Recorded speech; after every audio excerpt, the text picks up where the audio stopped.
Jadi pada pertemuan kali ini saya akan menjelaskan terkait dengan bagaimana caranya kita merumuskan dan menentukan topik penelitian, skripsi ataupun tesis untuk bidang kajian akuntansi. Nah, jadi kalian para mahasiswa yang baru mau mengambil skripsi, tentunya kebanyakan ini pada bingung ya. Kenapa sih tiba-tiba judul saya ditolak? Kenapa sih topik penelitian saya tiba-tiba ditolak oleh dosen pembimbing dan sebagainya? Nah, jadi sebenarnya di sini ada beberapa tahapan awal yang harus kita lalui ketika kita mau merumuskan sebuah penelitian, baik itu berupa skripsi, tesis, ataupun juga disertasi. Nah, kita akan membahas dari pertama terkait dengan langkah-langkah ini. Nah, ini merupakan tahap awal penelitian. Jadi, sebelum kita membuat sebuah penelitian, sebelum kita menentukan sebuah judul penelitian, maka ada tahap awalnya yang harus kita lalui. Yang pertama adalah menentukan permasalahan atau fenomena. Nah, jadi permasalahan dan juga fenomena ini merupakan sebuah dalam tanda kutip alasan kita untuk meneliti sebuah topik. Jadi kalau kita mau membuat sebuah penelitian, tentunya kita harus mempunyai fenomenanya dulu. Kita harus punya permasalahannya dulu. Sehingga hal tersebut atau topik tersebut layak untuk kita teliti. Jadi kalau kamu nggak punya fenomena, kalau kamu nggak punya permasalahan, maka kita nggak boleh meneliti terkait dengan topik tersebut. Karena apa yang mau diteliti, apa masalahnya, ya. Jadi ini yang harus diingat baik-baik bagi kalian para mahasiswa. Sehingga tips yang pertama itu adalah temukan dulu fenomenanya, temukan dulu masalahnya, permasalahannya apa, fenomenanya apa, baru nanti kita bisa merumuskan topik penelitian yang mau kita teliti. Jadi tidak ada fenomena, tidak ada masalah, maka kita nggak boleh menentukan sebuah topik, ya. Nah, pertanyaannya lagi mungkin di mana kita bisa mencari permasalahan atau fenomena ini? Nah, permasalahan atau fenomena ini kita bisa cari melalui yang pertama, berita-berita yang ada, baik itu secara online ataupun di media massa, ya. Jadi kalian bisa melihat berita-berita yang ada. Nah, kalau orang akuntansi jurusan ekonomi biasanya juga bisa melihat dari yang namanya jurnal-jurnal sebelumnya. Jadi ada dua sumber. Kamu bisa mencari sebuah fenomena dan permasalahan berdasarkan yang pertama, berita-berita yang ada di media massa, yang kedua dari jurnal-jurnal penelitian sebelumnya. Nah, ini nanti akan kita bahas lebih lanjut. Nah, setelah kita sudah dapat fenomenanya, sudah kita dapat permasalahannya, maka langkah selanjutnya tentukan topik penelitiannya, ya. Jadi kita harus tahu dulu, misalkan nih, fenomenanya terkait dengan banyaknya kasus penggelapan pajak yang masih terjadi di Indonesia. Misalkan seperti itu fenomenanya. Maka topiknya terkait dengan apa? Topik penelitiannya terkait dengan praktik penggelapan pajak yang ada di Indonesia, ya. Nah, di sini kita bisa membuat judul sementaranya, faktor-faktor yang mempengaruhi praktik penggelapan pajak yang ada di Indonesia. Misalkan seperti itu. Baru nantinya berdasarkan topik penelitian ini, kita tarik lagi garisnya. Kita kaji literatur yang tersedia atas topik penelitian. Tadi kan kita mau tahu ya, topik kita terkait dengan penggelapan pajak. Kita cari literaturnya. Ada nggak penelitian sebelumnya yang membahas terkait dengan faktor-faktor yang mempengaruhi penggelapan pajak yang ada di Indonesia? Nah, ini jadi rangkaiannya yang harus kalian selesaikan.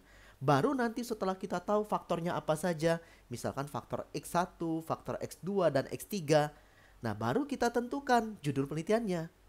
Misalkan ya, pengaruh good corporate governance terhadap praktik penggelapan pajak yang ada di Indonesia. Misalkan seperti itu. Nah, jadi ini tahapan-tahapan yang harus kalian lalui, ya. Jadi kalau satu saja dari tahapan ini nggak kamu lalui, ya maka besar kemungkinan topik atau judul penelitian yang kamu ajukan untuk skripsi itu akan ditolak. Nah, ini tolong dipahami dulu terkait dengan hal ini. Nah, di sini kita akan masuk terkait dengan fenomena-fenomena yang ada. Nah, pada kesempatan ini saya membahas terkait dengan fenomena akuntansi keuangan, ya.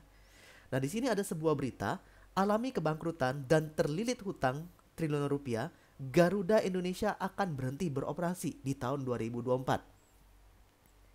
Nah, ada nggak masalah dari berita ini? Ada nggak fenomena yang bisa kita tarik dari berita ini? Kalau kita lihat lagi dari berita ini, kita bisa tarik, wah ini ada masalah terkait dengan kebijakan hutang. Kenapa ada masalah terkait dengan kebijakan hutang? Karena Garuda ini kita sudah tahu dia merupakan perusahaan penerbangan nomor satu di Indonesia.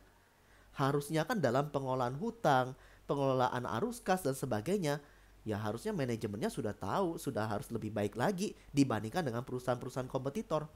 Tapi kok perusahaan penerbangan nomor satu di Indonesia bisa terancam bangkrut? Karena terlilit hutang tadi. Nah, di sini ada yang salah. Ada yang salah terkait dengan apa indikasinya? Kebijakan hutang.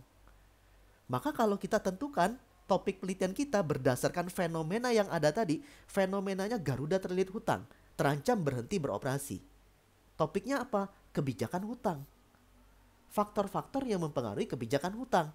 Nanti baru kita cari, ya ada nggak literatur sebelumnya, penelitian sebelumnya, atau jurnal sebelumnya yang membahas terkait dengan kebijakan hutang. Nah, itulah yang nantinya akan jadi judul penelitian kita. Kayak gitu. Ya. Misalkan nih, pengaruh arus kas bebas terkait dengan kebijakan hutang pada perusahaan manufaktur yang terdapat di Bursa Efek Indonesia. Nah, ini kita sudah dapat. Ya, judulnya apa? Nah, ketika ditanyakan oleh dosen pembimbingmu, misalkan, "Pak, judul saya ini." Kayak gitu ya. Alasannya apa? Nanti dosennya akan tanya, "Alasanmu apa?" Jelaskan, ada fenomenanya. Fenomenanya berupa apa? Ya ini tadi, kasus Garuda tadi. Nah, tidak cukup sampai di sini saja, cari lagi fenomena yang lain terkait dengan kebijakan hutang tadi. Sehingga nantinya topik kamu itu menjadi lebih kuat dan bisa diangkat menjadi penelitian. Ya. Paham ya sampai sini ya kurang lebih? Jadi kamu sebagai seorang mahasiswa harus paham dulu, nggak bisa langsung ngajukan judul, langsung ngajukan topik. "Pak, saya maunya topik ini, judul ini." Oh, nggak bisa. Pasti akan ditanyakan dulu fenomenanya apa, masalahnya apa, topiknya apa, jurnal pendukungnya apa. Nah, ini yang harus kamu pahami. Jadi kalau akuntansi keuangan contohnya seperti ini ya. Kemudian yang kedua ya. Nah, ini juga ada lagi fenomena terkait dengan akuntansi keuangan. Bank CIMB Niaga terus dorong inovasi digital banking. Nah, ini terkait dengan apa? Kita sudah tahu banyak sekali perbankan di Indonesia yang mulai melakukan transformasi. Dari tadinya mengedepankan layanan secara fisik dengan membangun banyak cabang pembantu, menerima pegawai, ya, kemudian itu meningkatkan jumlah ATM dan sebagainya, sekarang sudah bertransformasi menjadi layanan digital. Seperti apa? E-banking, internet banking, mobile banking, dan sebagainya, e-money dan sebagainya. Nah, ini kita bisa lihat alasan mereka melakukan ini apa? Efisiensi biaya operasional. Ya, kalau mereka harus memperluas jaringan usaha dengan cara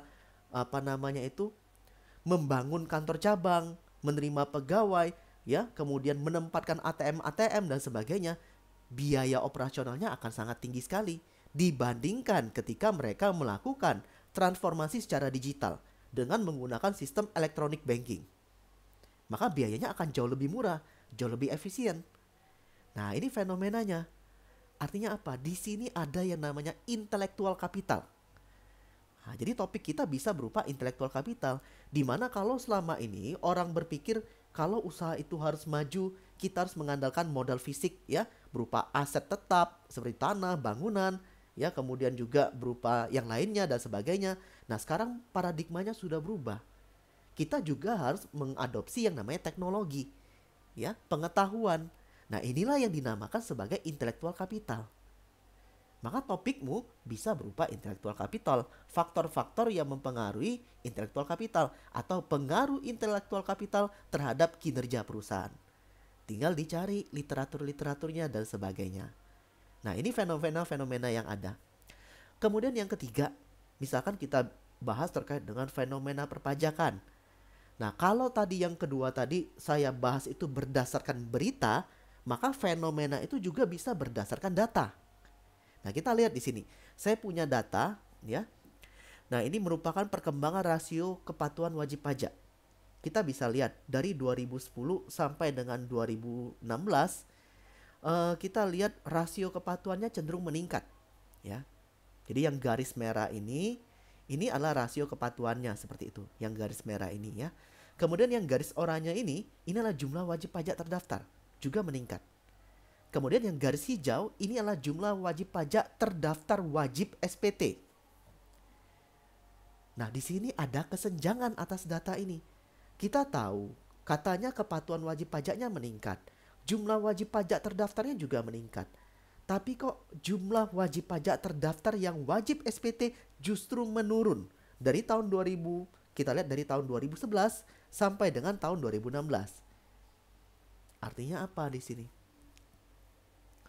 Walaupun rasio kepatuhan wajib pajaknya ini meningkat, kita bisa melihat kesenjangan antara jumlah wajib pajak terdaftar yang terus meningkat dengan jumlah wajib pajak terdaftar yang wajib SPT atau mengisi SPT. Ya, lagi-lagi ini menunjukkan adanya ketidakpatuhan dari siapa? Wajib pajak tadi, ya. Nah, jadi ini bicara tentang wajib pajak orang pribadi. Maka kita bisa bahas ya terkait dengan kepatuhan wajib pajak orang pribadi. Nah, faktor-faktornya apa saja? Cari dari jurnal-jurnal sebelumnya. Nah, ini fenomena terkait dengan perpajakan tadi. Jadi kamu bisa rumuskan seperti itu. Nah, kemudian ini adalah fenomena terkait dengan akuntansi manajemen. Ya. Saya juga bahasnya berdasarkan data, ya. Di sini ada data dari BPS di mana kita lihat ya ada pertumbuhan HoReCa, hotel, restoran dan kafe di Indonesia. Kita lihat hotelnya terus bertumbuh dari tahun 2009 sampai dengan 2016. Pertumbuhannya hampir 100%. Restoran dan kafe juga sama bertumbuh, lebih dari 100%. Ya. Tapi di sini kira-kira apakah ada masalah dari data ini? Karena di sini kan kita harus tarik masalahnya apa, fenomenanya apa.